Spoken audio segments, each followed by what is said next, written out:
America ने अब जब खुद मान लिया कि हमारे डिफेंस सिस्टम कमजोर हैं, हमारा एयर स्पेस का जो डिफेंस है वो वीक है।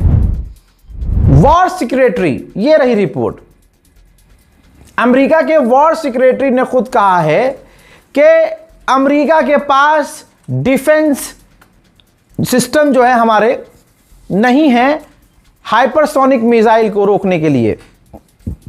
समझे आप?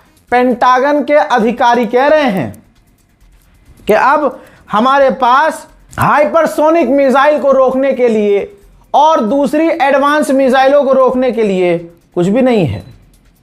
तो अब मुझे बताइए दोस्तों, अभी तक जो लोग कह रहे थे अरे यार रजा भाई आप यार बढ़ा चढ़ा के बोल देते हो, अब बताइए कौन सच्चा है। भाई अमेरिका के पेंटागन ने खुद कह दिया है कि हाइपरसोनिक मिसाइल को रोकने के लिए अमेरिका के पास कोई डिफेंस नहीं है। दूसरी तरफ ईरान ठंडा थोड़ी पड़ा है।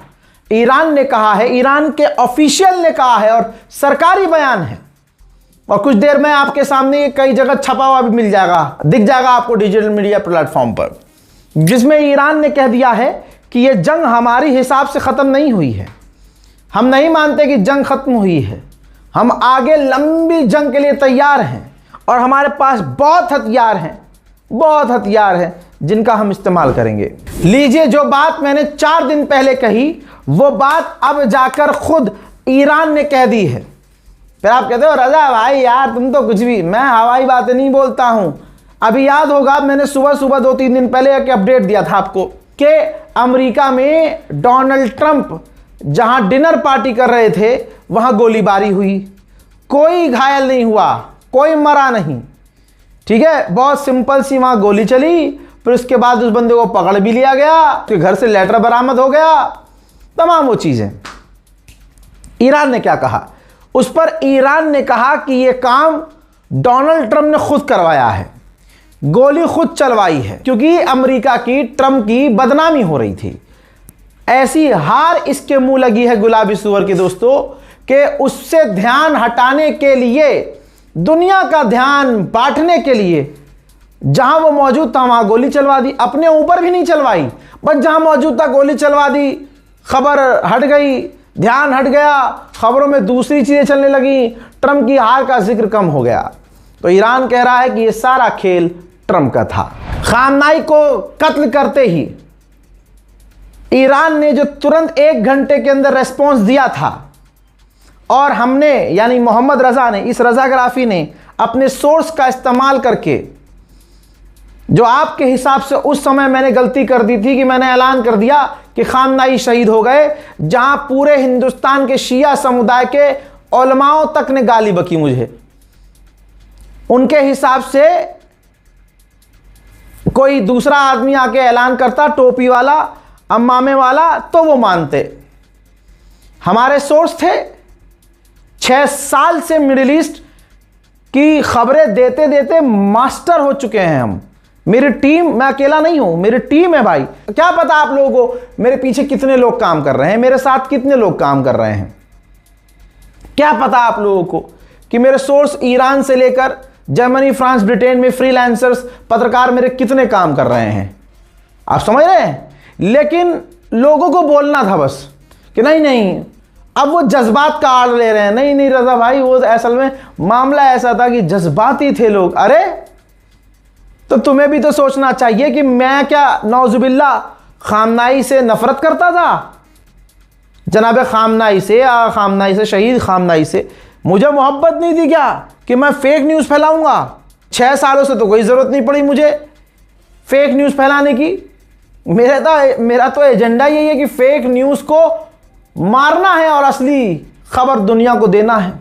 बहरहाल वो दौर इतना बुरा था कि मैं अपने आप को ख़त्म करने के लिए सोच रहा था कि भाई ये लोगों ने मुझे कितना टॉर्चर किया। और टॉर्चर, माफ़ कीजिएगा, साफ साफ कह रहा हूँ, अहले सुन्नत जो कम्युनिटी है उसने नहीं किया था, जो दूसरी कम्युनिटी है ना शिया समुदाय की, उन्होंने खूब टॉर्चर किया भाई।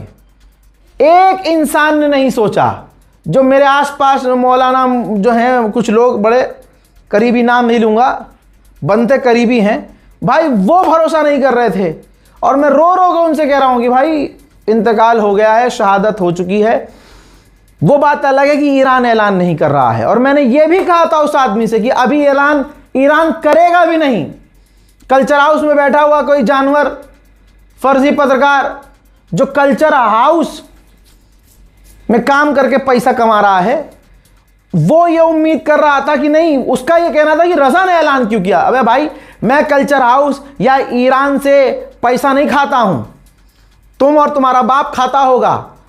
मैं अपनी कमाई खा रहा हूं। मैं लिफाफा नहीं पकड़ता ईरान कल्चर हाउस से। याद रखना, मुझ पे आने से पहले 100 मर्तबा सोच लेना। तुम्हारी तो पूरी एप्स्टीन फाइल है मेरे पास, बाप दादा खानदान तक सब उधेड़ दूंगा जिस दिन दिमाग घूम गया मेरा। मतलब ये गुस्सा इसलिए है कि कौम के लोगों को यह सोचना चाहिए कि पहले इससे सवाल करें हम कि भाई बताओ ये सच्ची है, ये झूठी खबर है। नहीं, मतलब मैंने खबर दी है तो मुझसे पूछो, किसी और से क्या पूछ रहे हो भाई। मौलाना साहब ये सच्ची खबर है। ईरान में बैठा मौलवी मुझे फोन करके कह रहा है वीडियो डिलीट कर। बदतमीज हो गया अगला आदमी, डिलीट कर डिलीट कर। अरे 5 बजे तक सुबह वो टॉर्चर करता रहा कि भैया वीडियो डिलीट करो, लोग रो रहे हैं, मोमिनीन रो रहे हैं, तुम डिलीट करो वीडियो, ऐसा नहीं है। फिर क्या हुआ, मैंने वीडियो डिलीट नहीं किया। 7:05 पर अपडेट आता है प्रेस टीवी का कि भाई शहादत कंफर्म है। उसके बाद मैं मुल्ला जी को फोन लगाया, हाँ जी अब क्या कहोगे, फोन नहीं उठाया। ऑडियो भेजा, हाँ जी अब क्या कहोगे जी। फिर वो रील बना रहे रोते हुए। जब मैं रो रहा था तो मेरे आंसू नकली थे। अब हम बहस नहीं कर सकते खामनाई। अरे जरा सोचो, आप आलिम दीन हो भाई, मौलाना हो, आप पत्रकार बनने की कोशिश कर रहे हो, कुछ भी।